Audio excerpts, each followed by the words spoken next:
What lies beyond death's veil? In a kingdom by the sea, where black crows circle like harbingers of doom, a haunting tale begins. A maiden once lived here, Annabel Lee.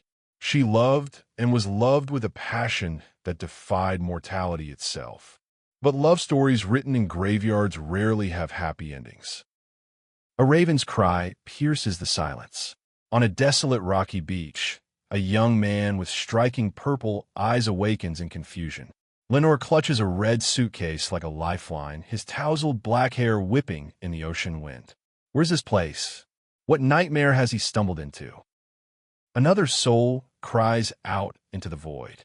Lenore, elegant in her black coat, calls desperately for help on the barren shore. But only shadows respond. A growling presence emerges from the darkness, and she recoils in terror. Even a crow seems more menacing now. Behind a curtain, another figure warns the darkness to stay back. But the supernatural doesn't listen to mortal commands. A blonde girl in combat boots holds a mysterious glowing orb as ghostly mist swirls around her. "Watch out!" she screams, but the danger is already here. The dark-haired stranger throws something into the churning ocean with a decisive thunk. The blonde girl, now revealed as Annabel, approaches with concern. Names are exchanged like fragile gifts. Lenore, Annabel, two lost souls finding each other in this twilight realm between worlds. The ominous sound returns, echoing from everywhere and nowhere. Lenore's purple eyes scan the horizon as Annabel grabs his hand. This way, up the cliff, toward salvation or damnation. Behind them, three dark figures give pursuit. But Lenore's confidence masks a growing dread. Annabel's voice trembles as she counts down their escape. 3, 2. But before one can fall from her lips, Lenore sees it. Behind her, a creature of nightmares looms, antlered skull gleaming in the dim light. Death has many faces. This is one of its cruelest. Lenore pulls Annabel close, his voice fierce with protection. "I'll protect you." But bravery sounds hollow when faced with skeletal horror. The creature speaks in voices like grinding bone, demanding they stay, demanding they surrender to whatever fate awaits in this cursed place. They run, desperate, breathless. The ground cracks beneath their feet as they flee toward an imposing structure. Nevermore Academy looms ahead like a gothic promise of either sanctuary or trap. Behind them, chaos gives chase. Ahead lies only uncertainty. Lenore's heart pounds like a war drum. In the shadows, something massive stirs, tentacles writhing with malevolent purpose. Bright eyes peer through the darkness, and screams echo across the beach. The very air seems to recoil from this ancient evil. The academy gates slam shut with thunderous finality. Behind stone walls, shadowy figures whisper among themselves. "They're here," Lenore gasps, his hand trembling. In the darkness beyond, unseen watchers feel their arrival like a disturbance in the very fabric of reality. Through rose-lined pathways they walk, two souls bound by circumstance. Annabel clutches her suitcase like armor while wind swirls around them. She hesitates to speak her fears aloud, as if naming them might make them real. Some truths are too dangerous for words. Lenore's memories fracture like broken glass. He speaks of omens, of visions that feel more real than reality itself. Does he have a mother? Does he have a past? The harder he grasps at recollection, the more it slips through his fingers like smoke. Before ivy-covered walls and blooming roses, they debate the nature of their reality. This feels too real, Annabel insists, though Lenore questions everything. Dreams end when dreamers wake. But what if you're already dead? What if waking is just another kind of sleep? A promise sealed with clasped hands. "Watch out for one another," Lenore vows, "until we both wake up." Annabel's smile is radiant yet fragile. The gates creak open with ancient authority. "It seems we're expected," she whispers. Expected by whom? And for what purpose? Inside the academy, Annabel calls desperately for help. "We're lost," she pleads to the shadows. But mysterious figures emerge, their voices smooth as silk yet cold as winter. "We can help you," they say, "but you're not lost. Lost implies you had somewhere to go." Two sharply dressed men with platinum hair appear like twin specters of authority. Deans, Annabel breathes in relief, but relief is premature here. They speak of first classes and tardiness, as if death operates on a schedule. "You are enrolled," they insist. "But in what? And why?" Lenore's purple eyes blaze with defiance. "Who are you?" he demands, but the white-haired dean merely smirks. Authority doesn't explain itself to the dead. They look different from their pictures, but what pictures? What life existed before this gothic purgatory? Dean Mary introduces himself with theatrical flair, while his companion remains mysteriously unnamed. "Welcome to Nevermore," they announce with chilling enthusiasm. A new home, they promise, at least for now. But nothing in death is permanent except the dying itself. The truth falls like an executioner's axe. You're both dead. The words hang in the air like incense at a funeral. Annabel and Lenore stand frozen, their new reality crashing down around them. Death, it seems, is just the beginning of their education. Through ornate doors, they're led into a classroom where a maid-dressed instructor awaits. "Come in, darlings," she calls sweetly. But sweetness here has a bitter aftertaste. The deans check their watches impatiently. Time matters differently when you're already out of it. The maid instructor beams with enthusiastic menace, pointing her stick like a conductor of chaos. "This looks too good," she chirps about their appearance. But appearances deceive, especially in a school for the dead. What curriculum awaits those who've already graduated from life? Formal introductions echo through the grand hall. Dean Mary and Dean Mortem stand like twin pillars of authority. On the blackboard, Nevermore is written in elegant script, a waypoint between living and dead.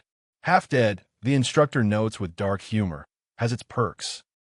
The lesson continues with clinical detachment. You can smell, hear, even be injured in this spectral state. But there's more. Ghost forms called specters, each unique to the soul that manifests them. Power exists beyond the grave, but so does vulnerability.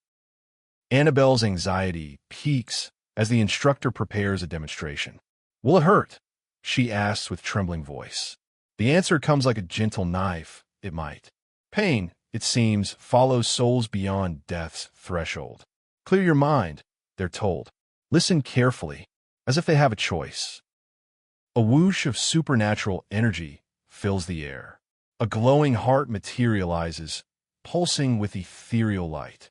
"Isn't she beautiful?" someone whispers in awe. But beauty in death often masks horror. An angelic figure appears, wings spread, crying, "Help me." Even angels, it seems, can be trapped. Lady Lilith emerges, silver hair flowing like moonlight, cradling the glowing heart against her pale breast. Loneliness and doubt radiate from her spectral form like cold fire. This is what specters are, emotions given shape, memories carved from ectoplasm and regret. Annabel's performance earns scattered applause. "Excellent work," the instructors praise, awarding points like prizes at a carnival of the damned. But Lenore's patience shatters. "What the devil sort of school is this?" he demands. Some questions are more dangerous than others. Dean Mary's smile cuts like winter moonlight. "Quite the contrary, Lenore. Each semester ends with final exams. They explain with chilling enthusiasm. Only the worthy pass. Those who fail don't get another chance. Survival isn't guaranteed, it's earned." The Academy's true purpose crystallizes like ice forming on a grave. This is no ordinary school. It's a proving ground for souls seeking second chances. An elegant woman with flowers in her hair embraces a dark figure, while the deans speak of spiritual journeys. But some journeys end in oblivion. Chaos erupts as flashbacks assault the students like psychic warfare. Annabel collapses, unconscious tears streaming down her face as memories she can't grasp tear through her mind. "Hold her still," someone shouts. Even Lady Lilith looks concerned. What visions are worth such agony? Through red-lit corridors, a student carries unconscious Annabel while Lenore demands answers. Where are you taking us? But questions earn only cryptic responses about privileges and rights. Disregard loses privileges. Obedience earns survival. The rules are simple. Following them is not. Lenore's protests echo off stone walls. I'm not leaving her side. But Dean Mary's authority brooks no resistance. Room 603 awaits, a cell disguised as accommodation. Lenore's defiance flares. And if I don't, some rebellions are born from desperation, others from love. The door slams like a coffin lid closing. Click! The lock turns with mechanical finality. Alone in the red-tinted chamber, Lenore recognizes this feeling of confinement. Has this happened before? Memory and reality blur together like watercolors in rain. Lenore's eyes fall on the red suitcase, nearly forgotten in the chaos. Maybe something in there can help me, he muses, kneeling beside his only possession from the world above. What secrets do the dead carry with them? What tools might aid a desperate soul? Inside, disappointment greets him. Just a bunch of junk, he mutters, examining fish bones and pearl hairpieces. Yet familiarity tugs at his consciousness. These are his belongings, fragments of a life he can barely remember. Even junk becomes precious when it's all you have left. But wait, what's this? Lenore's expression shifts from disappointment to dark satisfaction as metal glints in the red light. A revolver rests among the trinkets, cold and promising. This is more like it, she whispers, but her smile fades. No bullets. Even death's gifts come incomplete. Lenore's gaze falls on another item, a sewing kit. Simple, overlooked, but in desperate hands, even thread becomes a weapon. You'll do, he decides with grim determination. At the door, key in hand, his expression hardens. This will work. Desperation breeds ingenuity.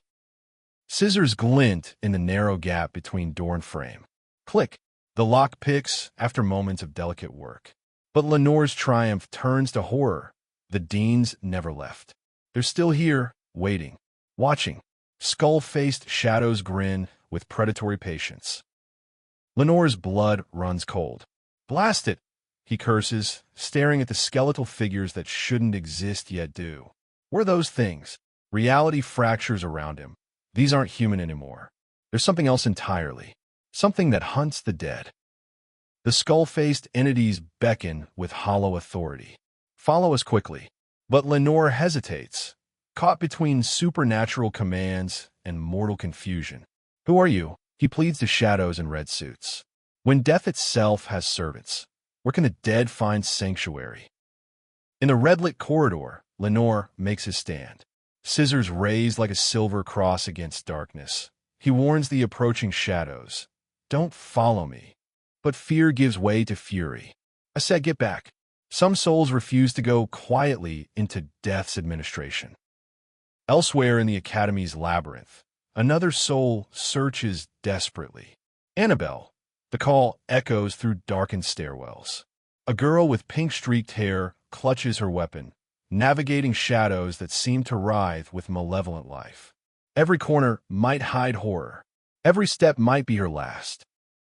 Through a window displaying sunset's bloody glory, a figure surveys this dreary place with philosophical detachment. But philosophy offers little comfort when crows gather outside like harbingers of fresh doom. The bird's sudden appearance startles him into action. Even the dead must remain vigilant. The raven speaks with human intellect, greeting Lenore like an old acquaintance. It's you again. But talking birds strain even death's elastic reality. I'm talking to a bird. Lenore stammers in disbelief. In Nevermore Academy, impossibility becomes curriculum.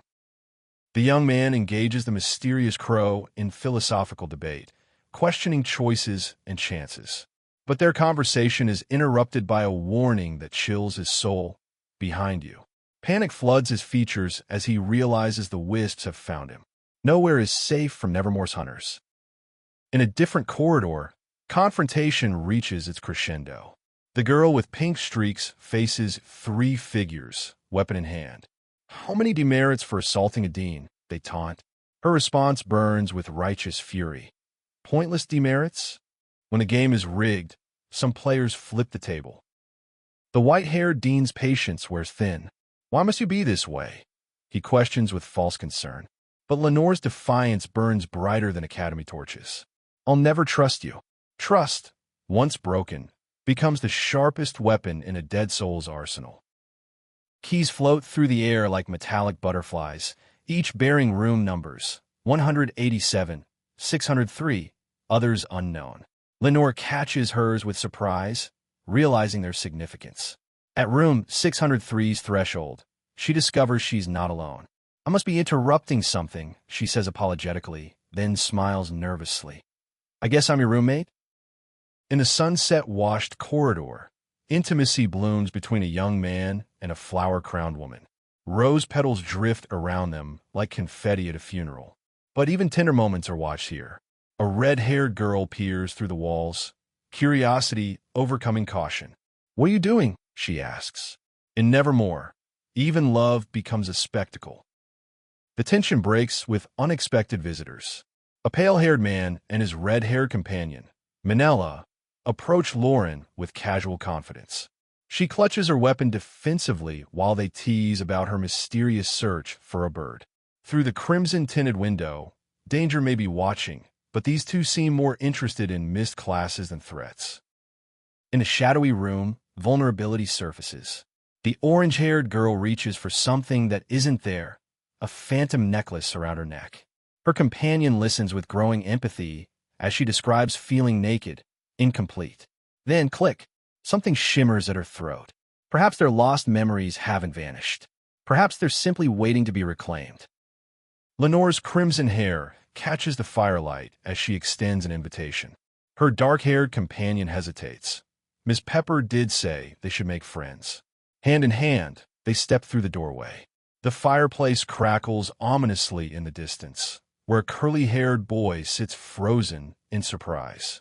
Adventure calls, but so do the shadows that seem to watch their every move. Wonder fills the red-haired girl's voice as she marvels at the beauty before them. But her dark-haired companion's confusion cuts through the awe. What exactly are they looking at? Before explanations can be given, a fourth figure appears behind them, smugly amused, as if they've walked straight into a carefully laid trap. Duke arrives with French elegance and predatory charm. His bow tie perfect, his smile calculated as he approaches Lenore. He claims to be a fan of her work, but what work? What handiwork could a dead girl accomplish in these haunted halls? Lenore's guarded intrigue mirrors our own. In Nevermore, admiration often masks darker intentions. The red-haired Morella tries to warm to the situation, despite her obvious anxiety. Duke's humor cuts through the tension. Apparently being a goody-two-shoes sets the bar quite high in this academy. They shake hands, forming fragile alliances. But in Nevermore, every friendship comes with a price. Every smile hides something sharp beneath. Urgency creeps into Lenore's voice as she searches for answers. The trials, gold and silver, complicated paths they've all walked. But her real question burns brighter than any test. Where is Annabel Lee? Her companion's concern deepens as they realize someone important is missing. In this academy of the dead, losing track of someone you care about might mean losing them forever. The brown-haired girl poses a question that hangs in the air like forbidden fruit. Below, passion blooms between the silver-haired woman and the dark-haired boy. Intimate, captivating, dangerous. Rose petals drift around them like confetti at a funeral. But the observer above notes something crucial. Friendships here are fragile things. She has a new friend now. Old bonds break. New ones form. And some disappear entirely. Duke's composure cracks like fine porcelain. Lenore's casual cruelty, suggesting she could find a better one, strikes deeper than any blade. His fury builds as he mutters curses under his breath. The persistent bell tolls overhead. Time to leave. Time to face whatever demons await those who dawdle in this place between life and death. Down the elegant staircase, theories fly like poisoned arrows. The red-haired girl suggests someone's simply in a bad mood. How delightfully naive. But her curly-haired companion knows better. Brattiness all day suggests something deeper, darker. They hurry through dimly lit corridors, racing against lights out. In Nevermore, darkness brings more than sleep. In a shadowy room, demerits become weapons of control. The frilly dressed girl understands the rules. Step out of line, face consequences. But resistance seems futile when others keep getting under your skin. First the Deans, then Ada. The orange-haired girl challenges this resignation, stirring something that might be hope, or might be dangerous rebellion.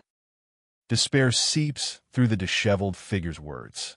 Too late to fret, impossible to catch up, the weight of failure already pressing down. But the orange-haired girl offers gentle defiance. Not if you don't try. A new life awaits as the ultimate prize. Yet shadows gather around those who dare to hope. Others are already forming oppositions. Have you noticed? Annabelle's vibrant orange hair bounces as she praises Duke's classroom performance. He seems like such a good friend. But Duke's frustration builds. He's tired of playing witches, tired of these deadly games. Then silence. He awakens to find Lenore beside him, disheveled and bewildered. Memory fragments scatter like autumn leaves. What's happening to them? Midnight plans take shape in worried whispers. The red-haired girl's concern for her dark-haired friend runs deep. Ms. Poppet warned about wisps patrolling after hours. Those who wander at night face consequences worse than demerits. He agrees to stay safe, but his thoughts betray him. Finding Annabel might be worth any risk. White fabric flows like ghostly promises in the shadows. Two figures plot their escape. Together they'll find a way out of this terrible place. Hands link in solemn vows, lace cuffs binding more than wrists. But promises in Nevermore carry deadly weight. The dark-haired figure lies bound, determination burning in their eyes. I'm not leaving here without. Lightning splits the stormy sky as anguish contorts her features. Dark hair whips in a violent wind, blue eyes wide with terror and desperation.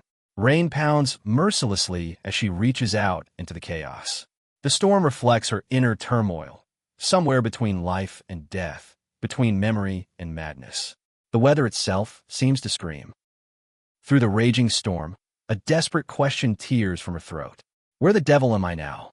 Her horse rears in terror as lightning illuminates the nightmare. Then she falls.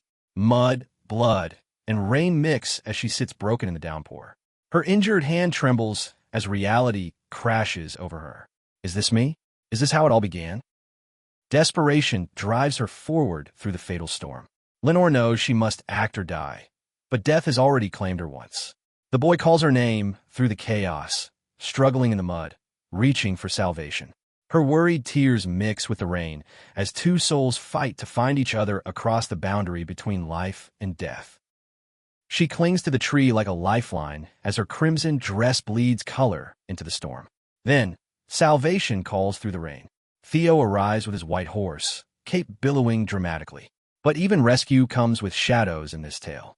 The tousled-haired man bears the marks of struggle. In this storm, everyone becomes both hunter and prey. Blood stains her pale skin as Theo's alarm cuts through the storm. Her reckless ride through the tempest draws his sharp rebuke, but her defiance blazes brighter than lightning. She accuses her mother of drama, deflecting blame even as danger mounts. Theo warns that the worst is yet to come. Time to flee before the storm devours them both. Guilt weighs heavier than the rain as she apologizes for the inconvenience. But Theo's protective instincts override her shame. He would never leave her to the storm's mercy. Gratitude mingles with fear as they prepare to escape together. Hold on tight. In moments like these, trust becomes the difference between salvation and destruction. On horseback through the tempest, concern cuts through the chaos. How is your head? Just a cut, she insists, but something deeper troubles her. When Theo mentions her father finding someone in need, pointed questions reveal family tensions. Her reaction disappoints him. Shouldn't compassion please her? But in this storm, mercy and cruelty blur like rain and tears.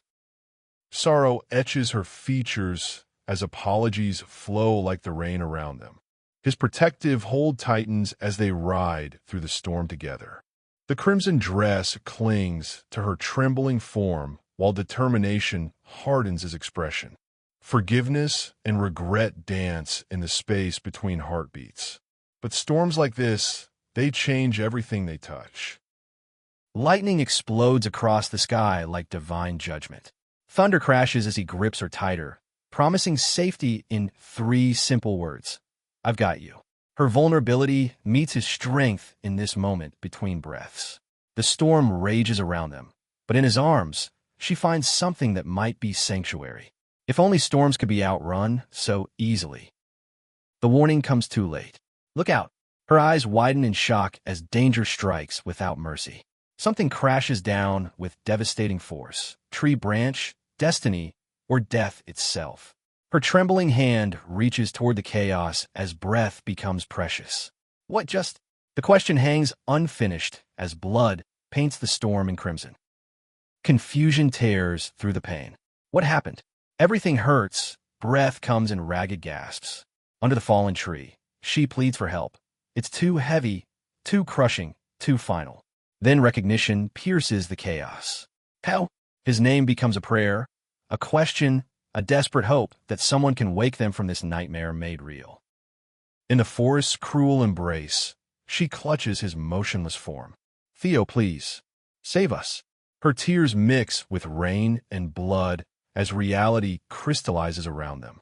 His pale, bloodied face speaks truths she refuses to hear. He's dead. You're dying. The accusation cuts deeper than any wound. You killed him, you silly girl. No. Denial becomes her only shield. Resignation seeps through his voice like poison. It's no use. Stop struggling. The cruel mathematics of death. Just lay there and die. She weeps as judgment falls upon her like the crushing weight above them. It's what you deserve. In the end, the storm becomes secondary to the tempest of guilt that drowns them both. Memory crashes over her like a tidal wave of recognition. Is that how I died? The question tears from her throat as fragments align into terrible truth. Sitting on the wooden floor in her white ruffles, she grips her hair in anguish. I'm sorry, Tao. I'm so sorry. But apologies cannot resurrect the dead. They can only echo in empty halls. Between dreams and waking, between death and remembrance, Lenore stirs. The red-haired Morella's concerned voice calls her back to the present. I'm fine, she insists, though exhaustion weighs heavy in her bones. Sleepless nights in the academy bring visions of storms and guilt. But consciousness means facing another day in this place between worlds. The orange-haired girl's enthusiasm cuts through the morning gloom. Well, get ready then. They're meant to meet Ms. Poppet in the rose garden. Another test, another trial. Her cheerful demeanor contrasts sharply with the underlying tension. The dark-haired woman observes with calculated interest while anxiety builds. In Nevermore, even garden parties can prove deadly. Friendship blooms in vintage hallways as the blonde girl guides her brown-haired companion down elegant stairs. They discuss the lady in white. So pretty, even without speech. Luck brought them together, she claims, being the same sort of person. But in an academy of the dead, what sort of person survives? And what sort simply disappears? Strategy takes shape in whispered conversations. They'll make an effective little group. The confident girl assures her uncertain companion. Others are excited to meet her, but that girl Lauren was looking for was you. Something is very wrong. The poor darling. Sympathy becomes a weapon. Trust becomes a trap. In Nevermore, every alliance costs blood. Suspicion crystallizes into cruel laughter. She's such a bore, the blonde girl declares, plotting with red-haired enthusiasm. Together, they'll be unstoppable, but dark figures lurk in the background, suggesting larger games at play. The scene shifts to a rose garden where contemplation blooms among thorns. Even beauty here carries the promise of pain. In a rose-filled garden, concern pierces the fragrant air. Annabel, the dark-haired boy's voice, carries worry, while whispers of stalking accusations flutter between the blonde girls. But she insists she's just looking for her, not stalking, searching. Apologies mix with rose petals as tensions bloom like the flowers around them. Every garden has its thorns. Friendship shatters like delicate glass. I didn't mean to give you the impression that we were friends. The words cut deeper than any blade as the dark-haired character draws boundaries in blood. Please leave me out of this. Rose petals fall like tears in the dimly lit path, and two figures share an intimate moment amid the cascade. But even love here tastes of betrayal. Petals drift like falling hopes as harsh truths emerge. You wouldn't think so looking at her, but that Annabel Lee is pretty merciless, isn't she? The observation hangs in the flower-laden air, while uncertainty shadows their steps. I don't know, comes the hesitant reply. In gardens where beauty masks cruelty, appearances deceive more than they reveal. Under sun-dappled trees, casual cruelty flows like honey. Yeah, her loss. Lennox shrugs, dismissing someone's pride. She's too much of a priss to keep up with us anyway. But when they look at the silver-haired girl in her floral gown, darker truths emerge. A girl like that? One of those lucky ones. Lucky to be dead. The irony tastes bitter as autumn leaves. Plans unfold in the Academy's sunny courtyard. Will she show up? Different cliches dance through their conversation until a teacher's call interrupts. Students gather quickly. Time for something significant. A girl in frills responds positively to compliments, her cheerful demeanor brightening the scene. But in Nevermore, even the brightest smiles cast the darkest shadows. The admission exam begins with deceptive simplicity. Ms. Poppet's voice carries authority as she explains the hedge maze trial. Navigate however you can, she instructs, but failure means dismissal, permanently. Students listen with growing apprehension as the stakes become clear. Behind her looms the maze, its green walls hiding secrets. Some will graduate. Others won't survive to try again. Questions fly as the pink-haired instructor maintains control. Hands reach eagerly toward answers while confusion about trials and partnerships swirls. The need to choose companions becomes clear. In this test, isolation means death. But how do you trust someone when everyone here has already died once? Partnership or peril await in equal measure. Partnerships form like battle lines across the gathering. Let's show them what a couple of distinguishers can do. Excitement builds as alliances crystallize. Be my partner, Annabel. The request carries hope and desperation in equal measure. Students pair off with calculated optimism, but in a maze designed to break spirits. Will friendship prove stronger than fear? No point in putting it off. The boys' determination cuts through hesitation as they approach the maze entrance. Let's just go in. But confidence wavers as they question how long others might take to finish. A sudden pop pierces the air, tension crackling like electricity. Their worried expressions reveal the truth. This test has already begun to claim its victims. Lost in the maze's twisted embrace, confusion reigns supreme.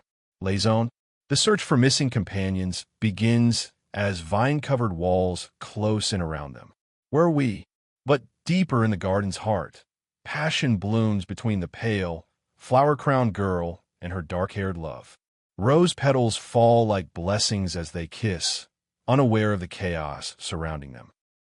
Magic reveals its cruel nature as vines spring to life.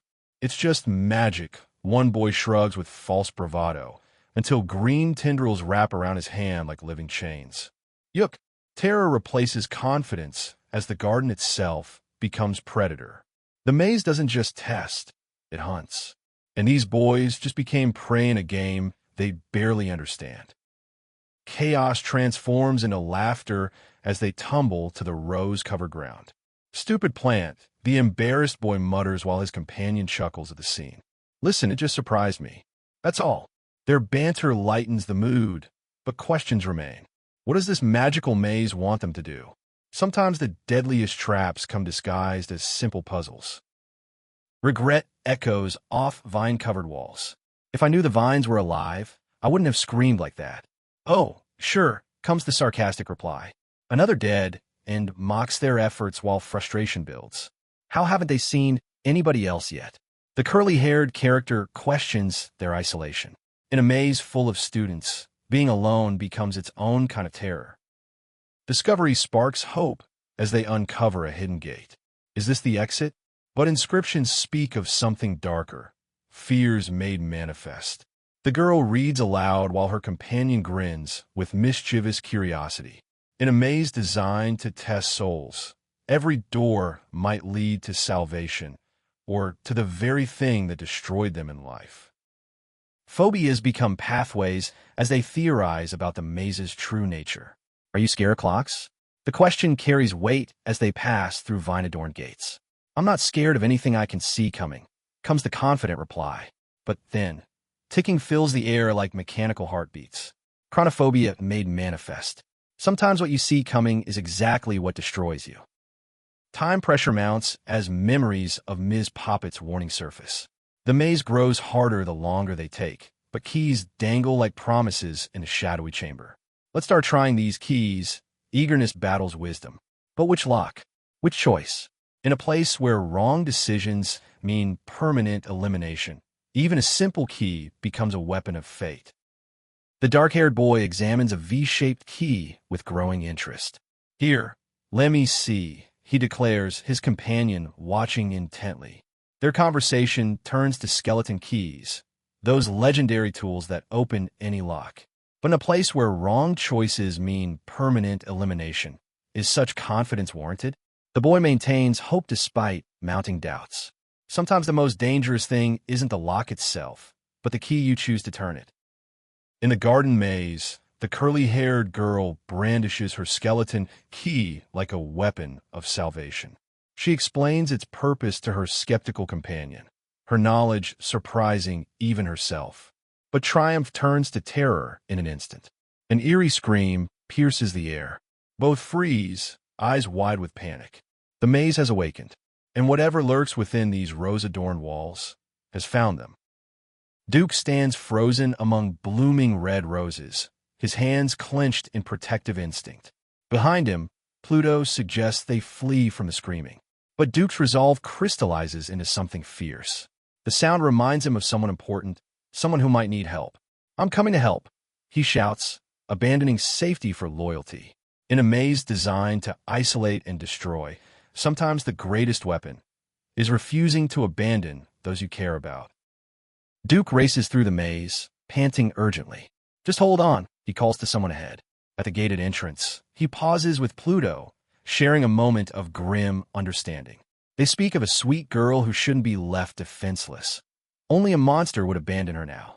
The sign reads, Terraphobia, in ominous letters. Fear of Earth.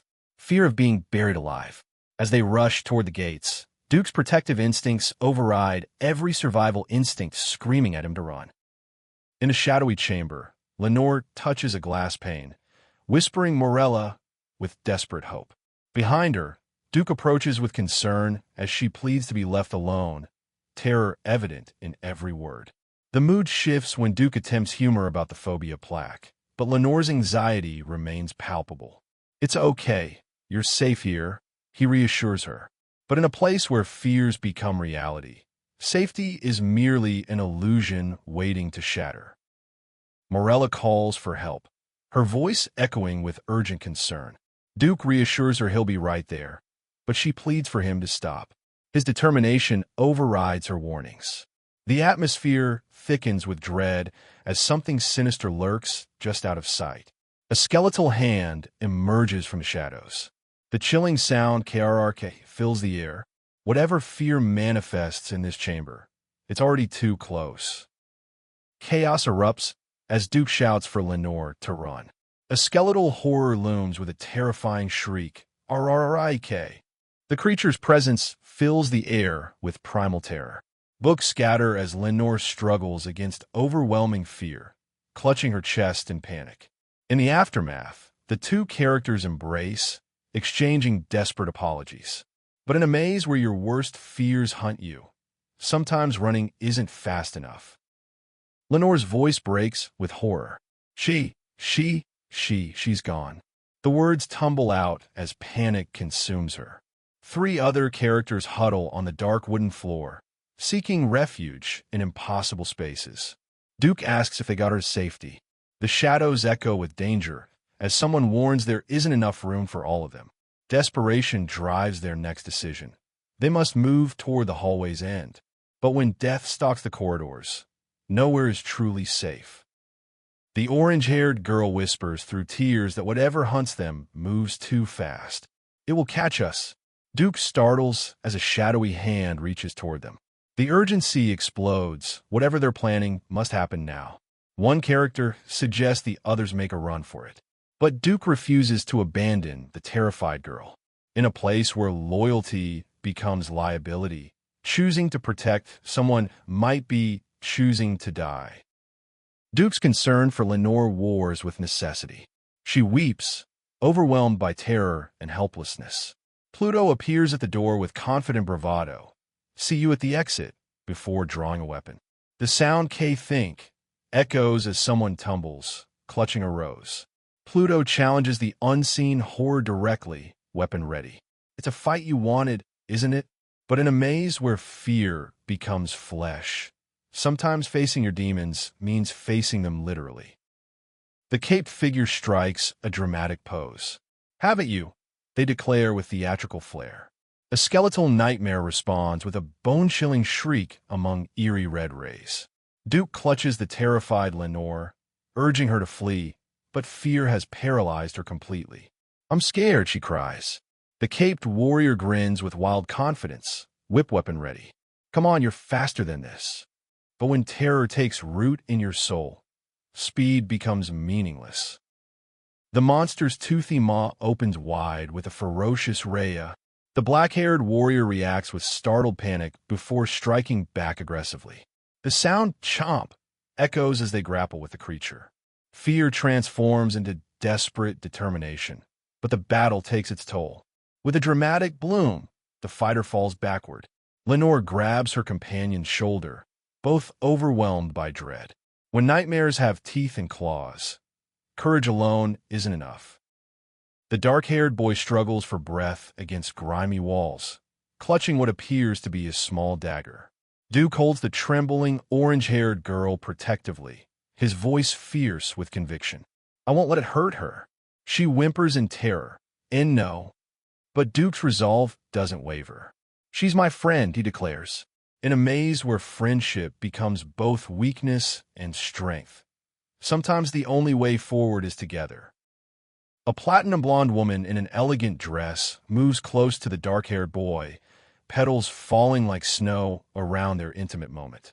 But intimacy shatters as a shadowy figure with twisted features and white eyes laughs maniacally. The boy responds with dark humor. Well, get on with it, you feasting extermination, while clutching a sinister object. Soon he lies breathless on the ground, holding a pink item. When beauty and horror dance together, the line between salvation and destruction blurs. The dark, monstrous figure grins with horrifying teeth behind shadowy bars.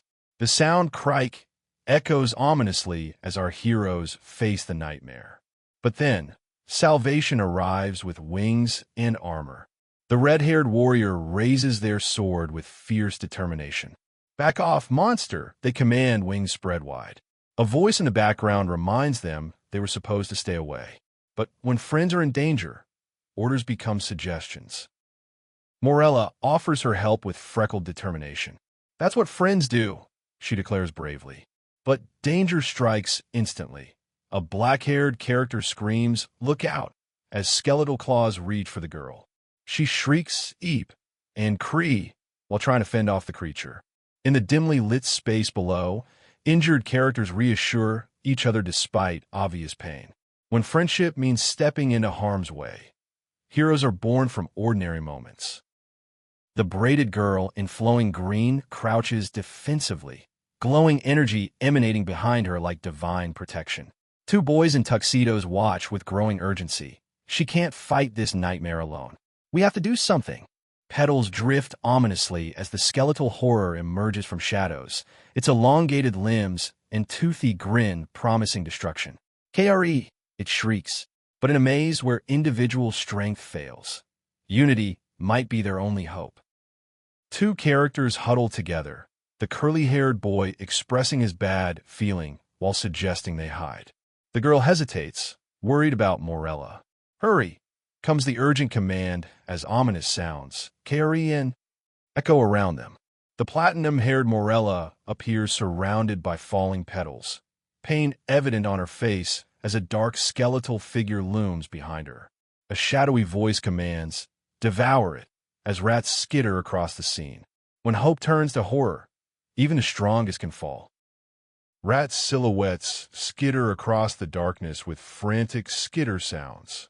The red-haired girl in ornate armor appears alarmed as she questions an ethereal figure.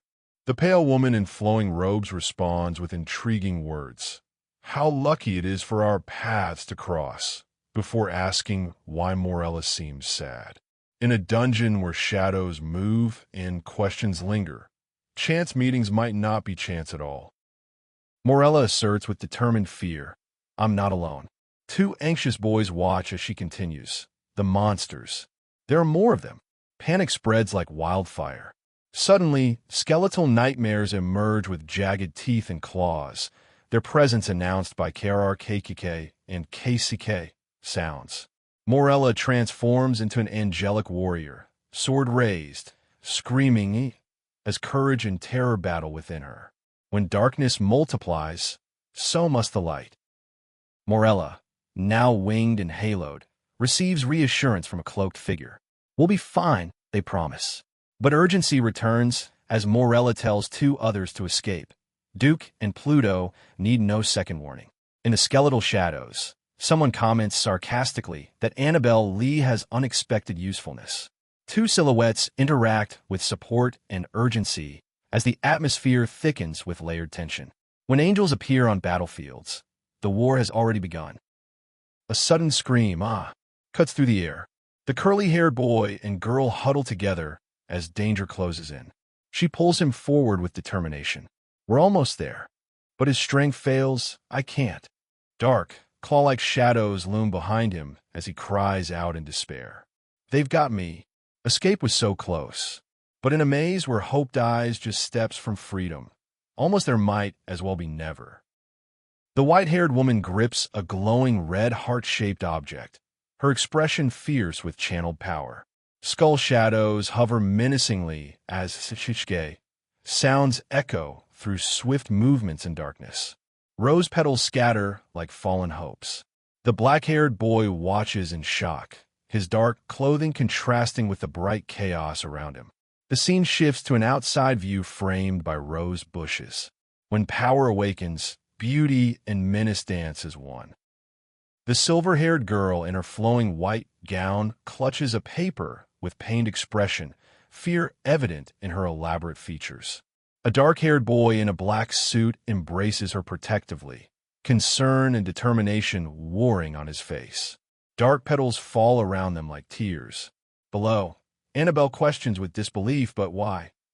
Struggling to comprehend shocking revelations. When truth becomes too heavy to bear, even angels need protection. Morella's wings tremble as she asks, but why? Petals fall like broken promises around her ethereal form. Nearby, Duke comforts another while Annabel scolds about getting injured so early in the exam. The dialogue turns melancholy. "I'm so sad, so lonely," as the weight of isolation crushes hope. Someone speaks of potential failure, the burden of expectations heavy in the air. When angels weep, heaven itself feels the pain.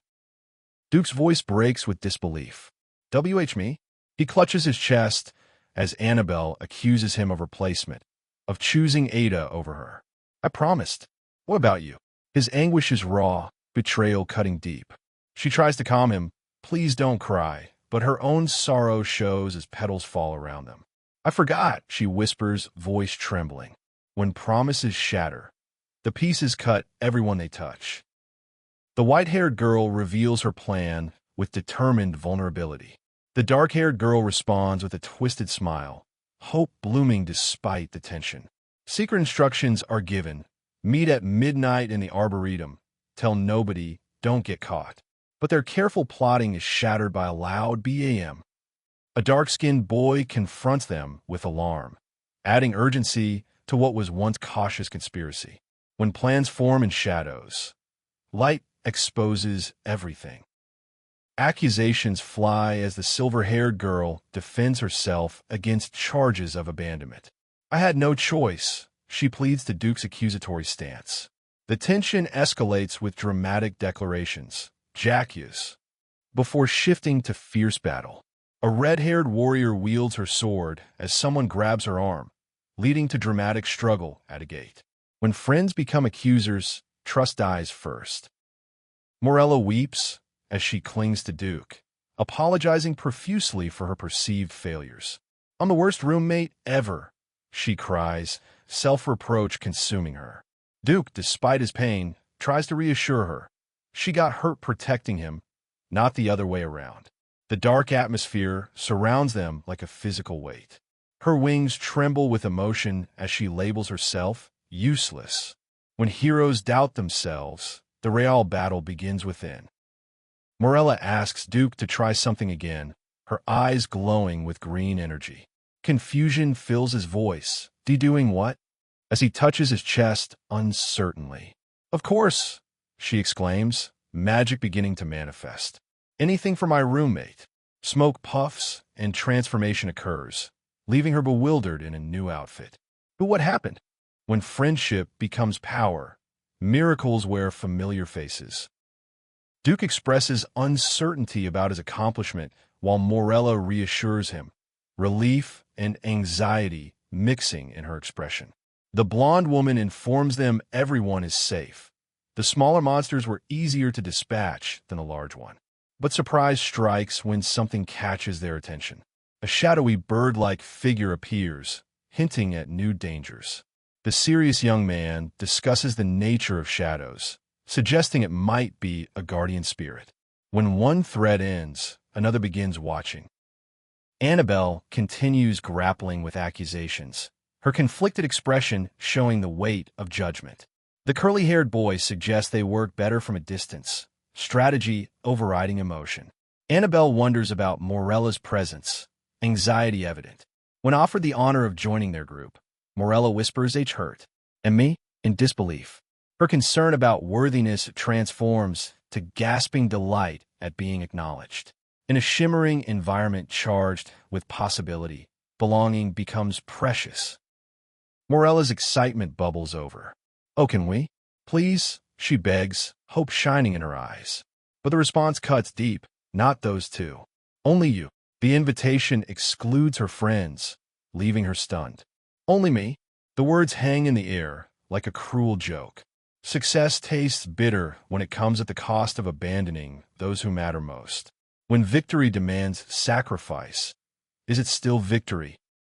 In the forest gathering, tension crackles as choices loom.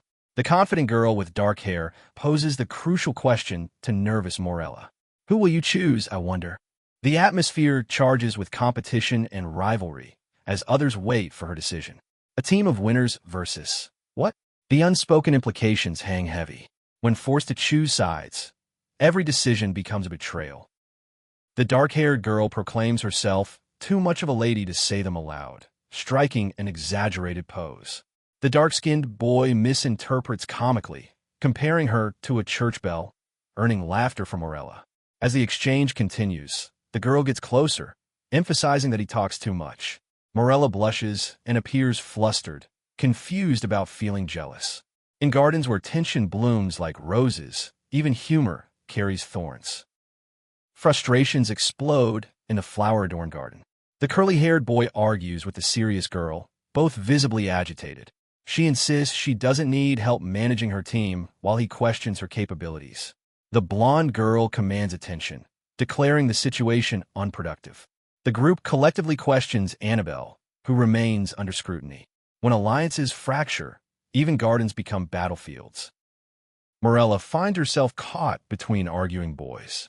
Duke tells Pluto to give it up already, while she pleads desperately, "Please don't fight." Her hope to make new friends hangs in the balance. A calm voice suggests they need something in return if Morella accompanies the other team. The atmosphere shifts from conflict to negotiation, but ulterior motives lurk beneath polite words. When friendship becomes currency, the price is always too high. The blonde girl responds with calculated agreement. "Why, certainly." A man in a black suit theorizes about emotional connections, revealing urgent understanding. The red-haired girl claims she wanted to save them both, her commitment unwavering despite chaos. Meanwhile, an ominous figure looms in the background, suggesting impending threat. Questions about whispered secrets from the deans add another layer of mystery. When theories become weapons, knowledge cuts both ways. Annabel asks about death with piercing intensity. Yes, comes the simple response, as her serious expression demands truth. The revelation hits like a blade. Murdered, betrayed by the one who loved me above all else. A dark splash of red accompanies this confession, blood sprouting from an ominous heart motif. Pain grips her features as the weight of betrayal settles. Apologies follow, but some wounds cut too deep for words to heal. Tension escalates in the flower garden as Duke expresses frustration. "Well, there's your information," he declares sarcastically. Morella pleads for clarity about manifestation, while he insists they must figure it out themselves. The offer comes with bitter edge. "Fine, you want a new teammate." The heated exchange reveals cracks in their alliance. When information becomes leverage, friendship becomes negotiable. The argument intensifies as Duke insists they need actual help, not burdens. His counterpart questions the wisdom of taking on deadweight, but Morella's determination shines through the conflict. "You know what? We will take him with us," she declares with newfound confidence. The mood shifts from argument to defiance as she embraces her confrontational spirit. When pushed to choose, some choose to fight back. The tension eases slightly as Duke asks Pluto how he feels, suggesting playful lightness despite earlier seriousness. Pluto responds nervously, indicating his willingness to engage. Characters share animated smiles, showing relief or defiance. But a somber note returns with concern about their actions and underlying stakes. The final moment shows two characters sharing an intense connection amid chaos, perhaps romance blooming in unlikely circumstances. In a rose-filled garden, serious conversation unfolds about their plan. The black-haired character admits uncertainty of a sort, while the curly-haired one remarks they're not inspiring confidence. The dialogue reveals the crucial truth. They must channel emotions from their deaths to manifest power effectively. Knowledge of their own demise becomes both weapon and burden. When death becomes the key to life, the price of power is remembering pain. Duke listens as his companion recounts being crushed by a tree, though he remains skeptical. "A tree? That's it," he questions. The insistence that it was a big tree and very tragic brings slight humor to grim circumstances. When Duke asks how he knows this despite lost memories, the answer is simple: "I dreamt it." Dreams become the only bridge to forgotten deaths. But can dreams be trusted when reality itself is questionable? The atmosphere remains charged as Pluto suggests making noise so they won't forget he's there. Duke apologizes again, while Morella appears impatient between them. She tries steering conversation toward personal matters needed for their mission. When Pluto expresses reluctance to share personal information, suspicion grows about potential secrets. Duke challenges him about being secretive, prompting defensive denials. When trust requires truth, secrets become weapons. Playful banter continues as Duke teases Pluto about his death. "I don't think she would hurt you," he insists, while Pluto retorts about the stupidity of going out in a rainstorm and getting squashed like a bug. They share laughter despite the grim topic, their camaraderie evident through hand gestures and lively exchange. Even in a place where death defines them, friendship finds ways to laugh at the absurd. The black-haired character appears distressed, eyes wide with volatility. Duke maintains calculated control, gently holding their wrist. When pain is proposed as a solution, tension escalates dramatically. "Let go of me," they cry, struggling against Duke's authority. The sound KRAK suggests conflict before a third figure intervenes, calling for calm. When friendship requires force, the line between help and harm disappears. Duke playfully addresses his friend while flashing a mischievous smile. "You've got a hell of a lot of bad luck," he observes skeptically. As their banter continues, a dark-haired girl intervenes with concern, urging them to stop. Duke reassures her, expressing trust in their friendship despite uncertainties. The floral garden provides a vibrant backdrop to their complex dynamics. Sometimes the deepest bonds are tested by the lightest touch. Duke exclaims "Welp" as they stand before ivy-covered gates, establishing an ominous atmosphere. Pluto voices doubts about fear, while another character counters that he's been scared the entire time. The exchange highlights their group dynamics and individual insecurities.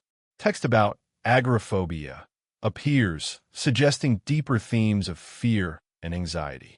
When fear itself becomes the enemy, who watches the watchers? Ominous eyes peer from behind lush leaves as unease permeates the air. "I don't like this," echoes the growing dread. On a ghostly street bathed in deep red, nervous characters express mounting discomfort. The boy with messy hair reiterates his anxiety, while a girl playfully pushes him forward.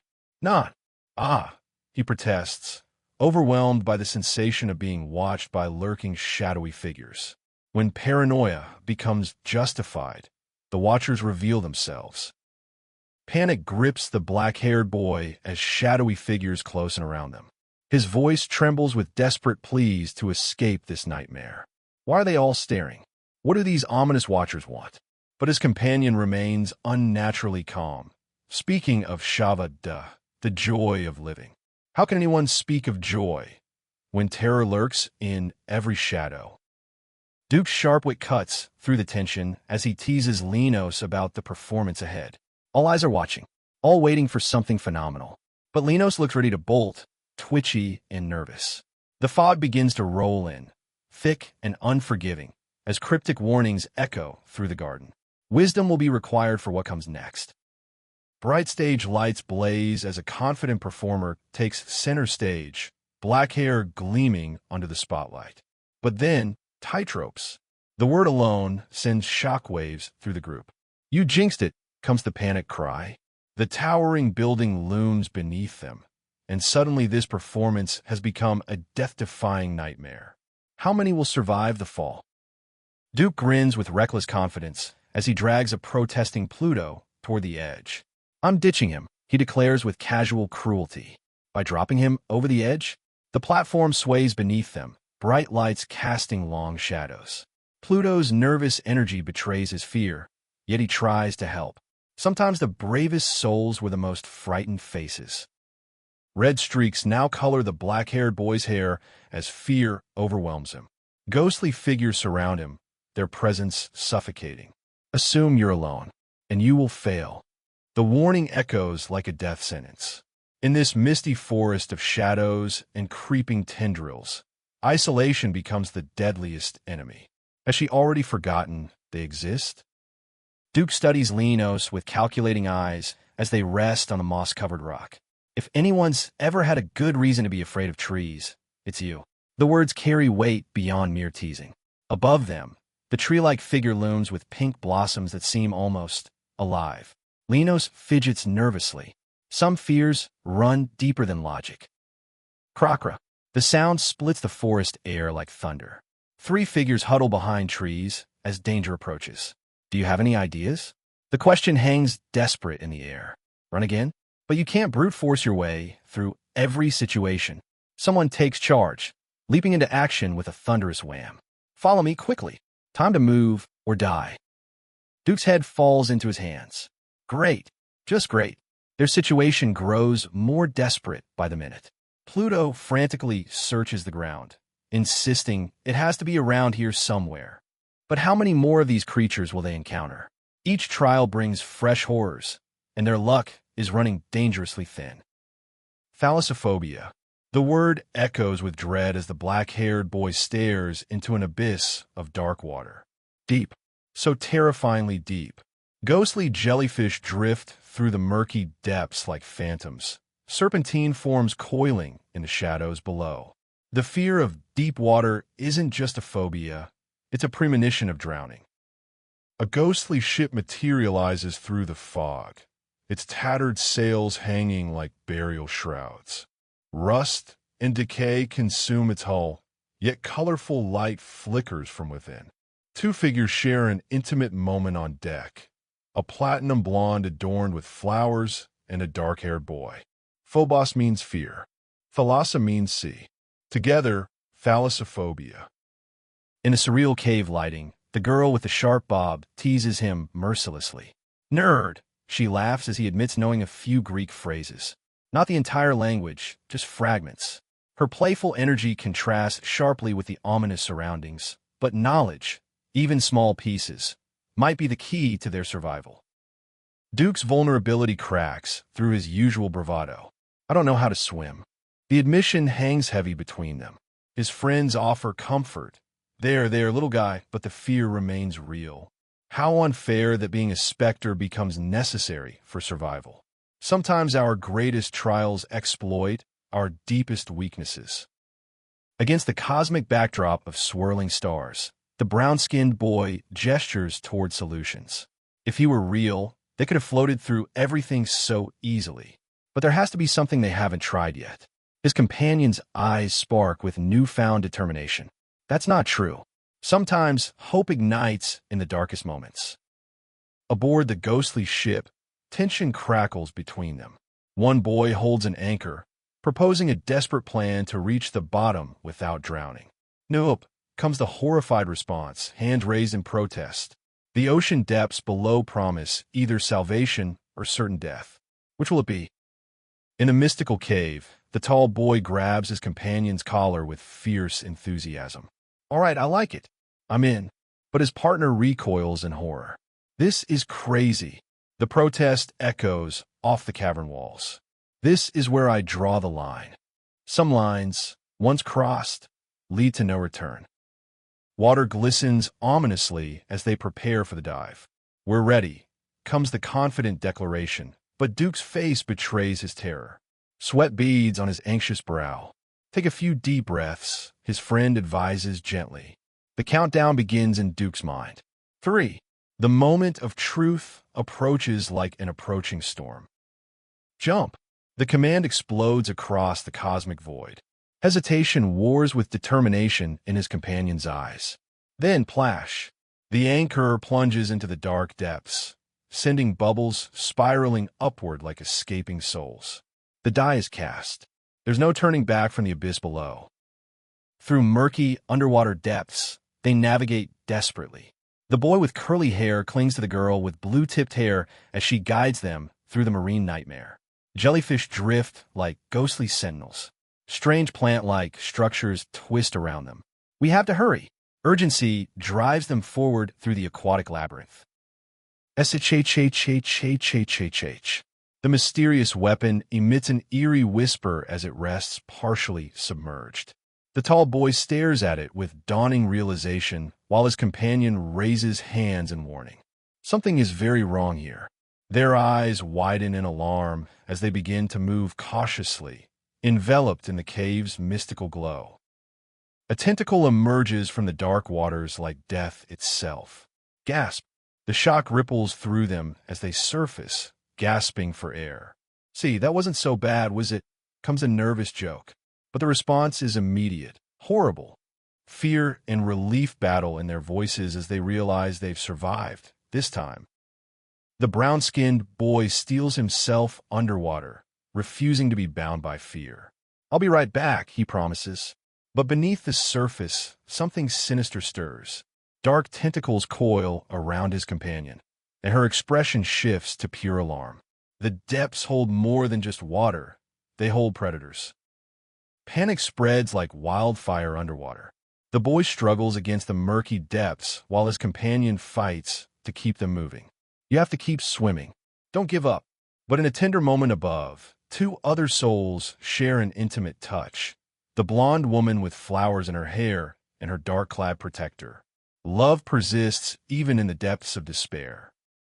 In the submerged cave, the tall boy grapples with a writhing tentacle, determination etched on his face. His companion watches anxiously as bubbles rise around the struggling appendage.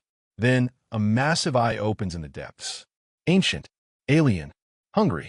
The true horror reveals itself from the watery shadows below. Skreek, glog, blub. The sounds of underwater chaos erupt as the creature reveals itself fully. The girl in the diving suit faces the octopus-like monster, her eyes wide with terror and determination. Tentacles thrash through the water, creating a maelstrom of bubbles and fear. She reaches desperately, but will help arrive in time?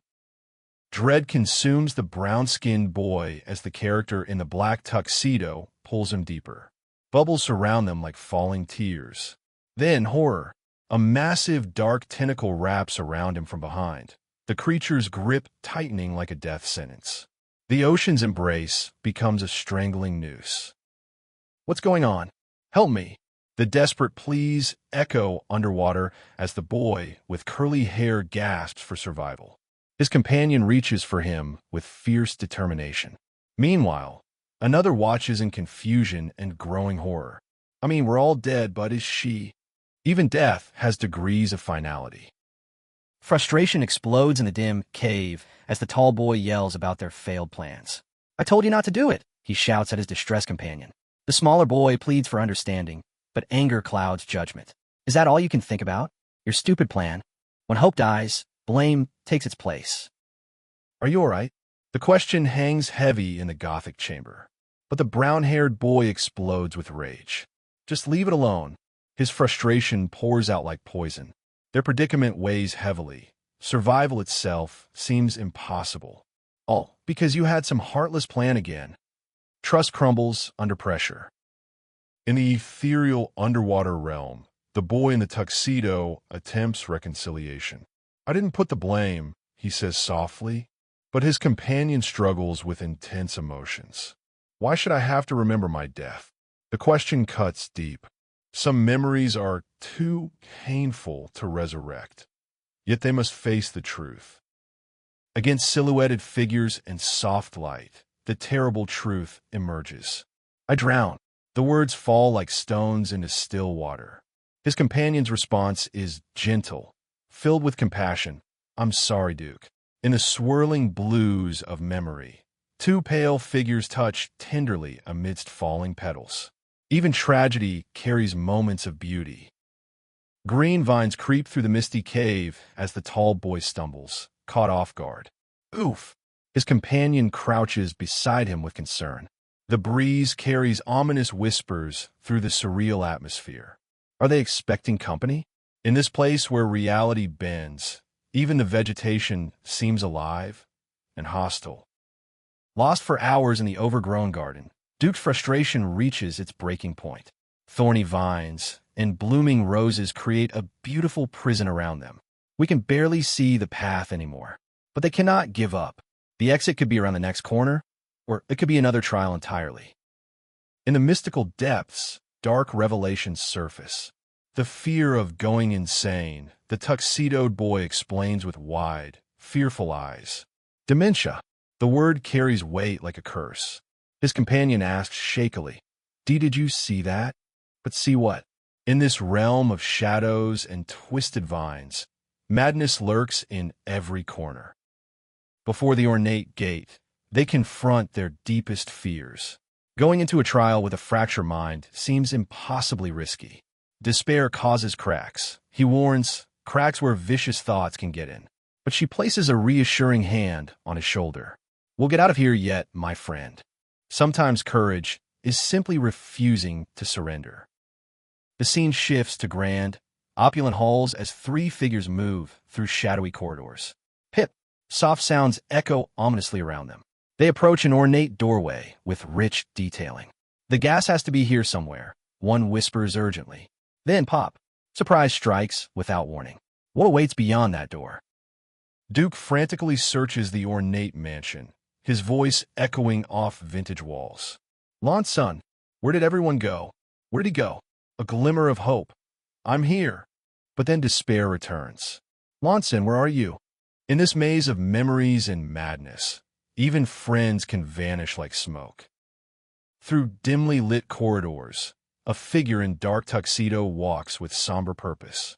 Then, Theo, I'm here. A joyful cry shatters the silence. Recognition sparks, but something feels wrong.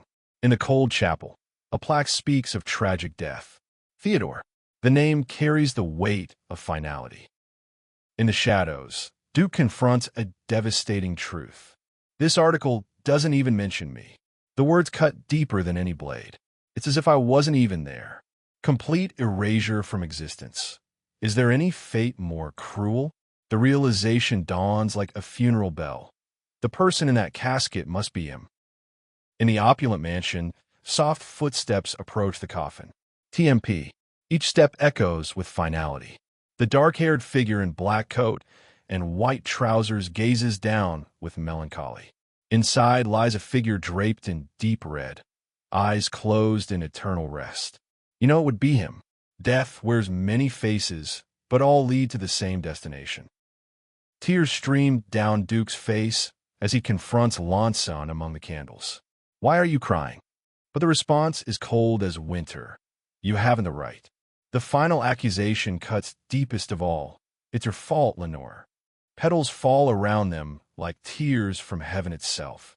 In the end, all guilt finds its way home.